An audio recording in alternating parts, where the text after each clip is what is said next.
Biza Flex'da justify content propertiesini ko'rgan edik, ya'ni bu property orqali gorizontal chiziqda joylashgan elementlarni pozitsiyasini to'g'rilardik.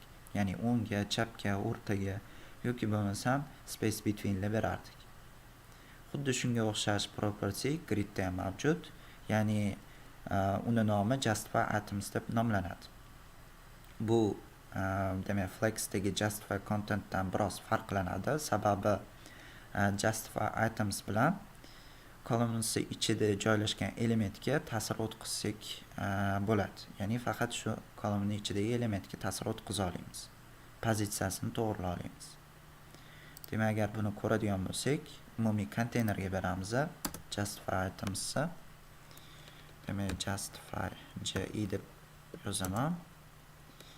Keyin bu yerga birinchisiga stretch qiymatini beramiz. Saqlaymiz. Brauzerda tekshiradigan bo'lsak, hech narsa o'zgarmadi. Sababi, demak, stretch qiymati bizda default qiymat. Buni o'rniga biz start beradigan bo'lsak, demak, mana boshida boshlanyapti, ya'ni elementlarimiz chap tarafda joylashyapti. Agar buni end qiladigan bo'lsak, demak, o'ng tarafda joylashadi, ya'ni oxirida. Demak, mana. Yoki buni o'rtaga keltirmoqchi bo'lsak, center qiymatdan foydalanamiz. Demak, mana o'rtaga keldi. Demak, bu umumiy justify items qiymatlari edi.